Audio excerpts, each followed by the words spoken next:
Many Latino businesses in Chicago are struggling in the wake of the immigration crackdown. Our Victor Jacobo found one group using the power of music to give those businesses a boost.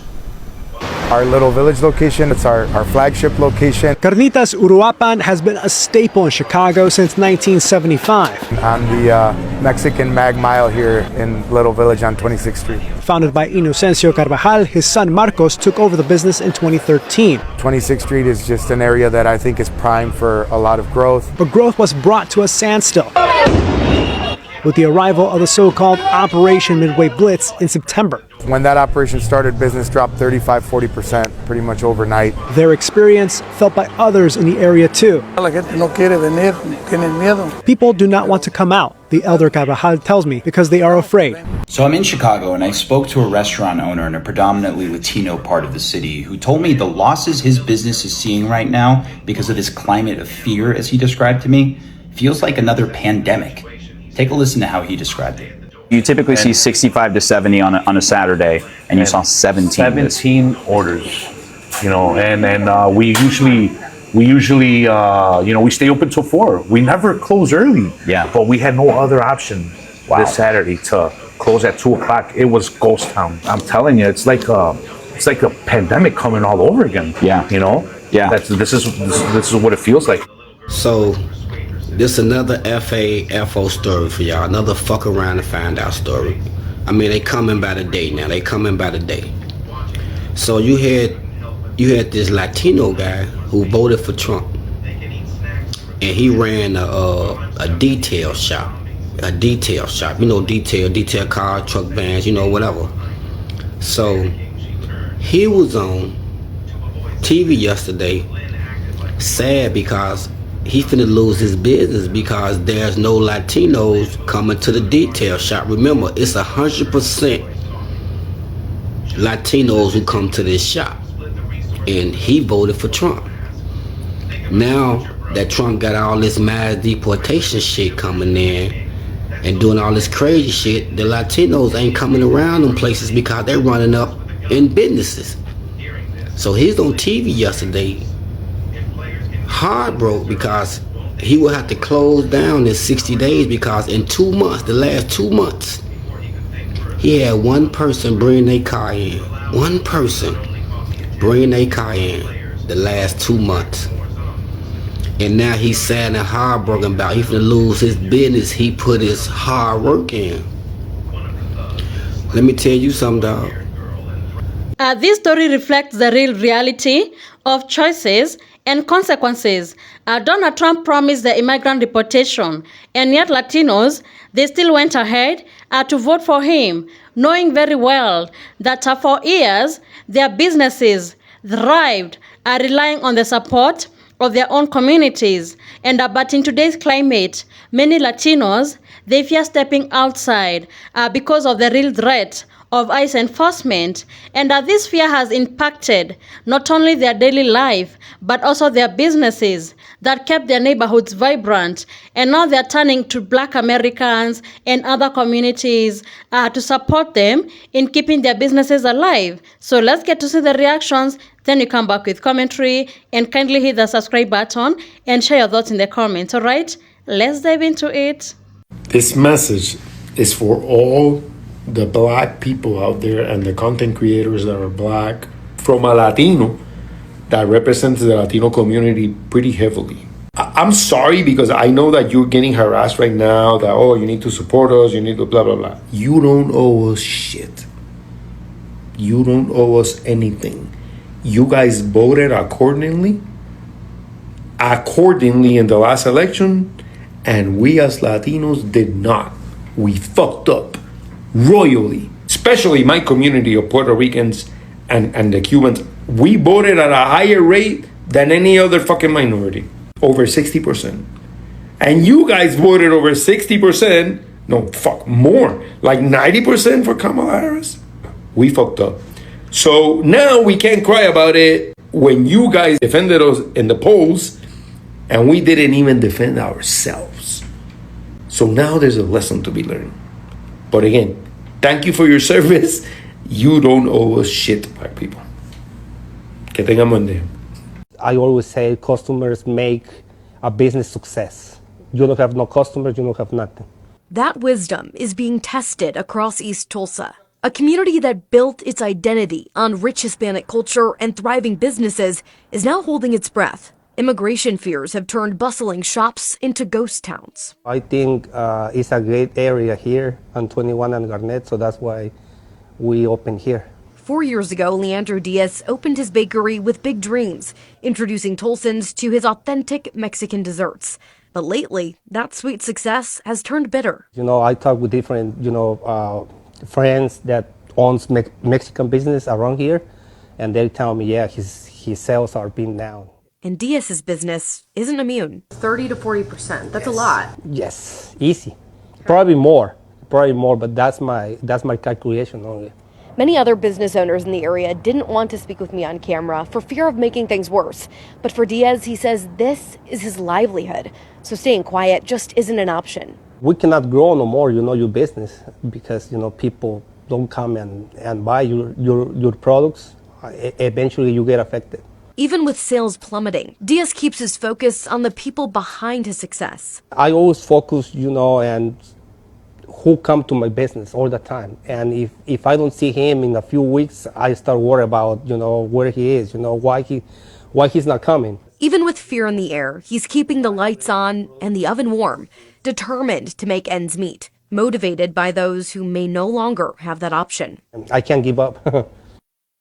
Lots of Latino-owned businesses are being negatively impacted right now, and it is devastating. I just wanted to remind you guys to please show support to all the Latino-owned small businesses, specifically food trucks. A lot of food trucks are struggling right now. I recently met with the owner of Las Jarochitas food truck in Salem. She told me that her business is being heavily impacted by everything going on. Not just her, but the neighboring food trucks, a lot of them have closed down. It's so heartbreaking to see our community living in fear at the moment. A lot of people don't feel safe leaving their homes, which has caused a big decline in sales on these small businesses. If you feel like you can safely support these businesses, I ask that you show up. If you don't feel safe leaving your home, a lot of them are available through DoorDash as well. These are hard times for a lot of us, and we need to show up for one another. We need to show up for our community. We also need to show up for all our street vendors that are still outside working hard. The owners of a business reach a certain level of perceived success, and they automatically want to distance themselves from the community that helped them get to that level of success. So it's been several days since I've come across this story. And for context, it's about this restaurant called Tortas Manantial that serves Mexican food in a predominantly Mexican community that has a predominantly Mexican client base. Sounds simple enough, correct? The problem is that the owner's daughters have been posting on their social media support for the current administration. And their clients found out about it and are furious because we're currently going through massive deportation raids that are happening across this country.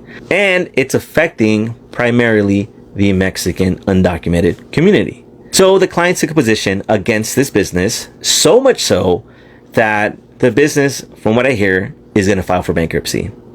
And to be honest, I'm all for it. But that's not what I want to talk about. What I want to talk about is this idea, because this story seems to happen very frequently. The owners of a business reach a certain level of perceived success, and they automatically want to distance themselves from the community that helped them get to that level of success. And I say perceived success because a lot of times people that have businesses are not successful. By all intent and purposes, it looks like they're expanding, it looks like they're growing, but the margins can be very thin. And in their heads, as long as they look to be successful in their own community, it feeds their ego, and then they feel as though they can talk down to their community. And I don't think that's right. I want to share a brief story with you, and I'm going to use myself as an example. My family for many years had a Oaxacan bakery. And when we first got started, I mean, it was hard. Most businesses fell within the first year, and most businesses closed after the fifth year or something like that. These were the statistics that were told to us when we first got started. And we sold niche goods that had to do with Oaxacan culture to our own community. And our community helped build our brand.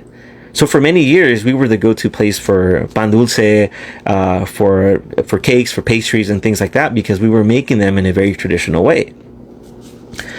And I can't imagine turning my back on the community or having my parents talk negatively or talk down to the community that helped us build this business. I'm curious to hear from you guys. Why is it that this happens? A MAGA supporting New Jersey Latino business owner is upset because he's getting backlash and is under fire for his recent comments on the news for his support for Donald Trump and Jack Ciattarelli, who's running for governor in New Jersey. Now, he's a Dominican immigrant. He opened up a restaurant called El Primito in Passaic, New Jersey, of all places. And if you know about Passaic, New Jersey, you know it's a mainly Latino community. Passaic, Patterson, that entire area is mainly Latinos and a lot of immigrants. So for you to think you weren't going to receive backlash for your support for a man whose policies are against immigrants and Latinos, primarily Latinos, then you thought wrong. You thought the Latinos were just going to be like, okay, yeah, he supports somebody who's against us, especially in the immigrant community. You got your FAFO moment. Tú querías ser un maga bicho, ahora tiene. Stay being decent human beings, people. This moment is a wake-up call, a reminder that choices have consequences. Every vote, every decision we make in life affects not only ourselves, but the community around us. For years, Latino businesses form the backbone of so many neighborhoods, restaurants, grocery stores, barbershops, small shops, built with sweat, sacrifice, and community loyalty. But today, many of these same businesses owners are watching their lives work crumble. Families are staying indoors. Workers are scared to go to their jobs.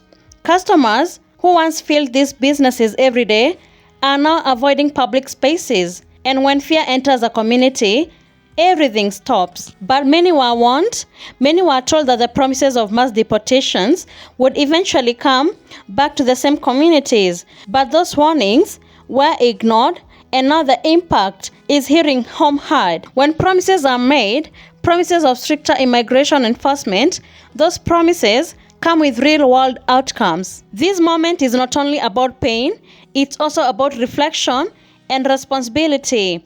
When a group asks other communities to step in and support their businesses, that conversation becomes bigger. It becomes about trust, solidarity, and consistency. Communities remember who stood with them and who didn't. They remember who voted for policies that harmed others, including themselves. They remember who ignored warnings and who dismissed their voices, saying, "This will come back to us." And now here we are. Some Latino businesses are hoping Black people and other groups will help save what's left. And while there are people willing to help, it's also fair to say support cannot be expected without accountability. You cannot vote for a system that harms your neighbors and then ask those neighbors to rescue you when the same system turns around and harms you too. This moment is a mirror for every community to look at itself and ask tough questions. Who do we stand with? What do we support? And what consequences are we willing to accept when we choose leadership without thinking ahead? But here is the part that matters most. The future isn't lost. Communities have survived wars and rebuilt stronger.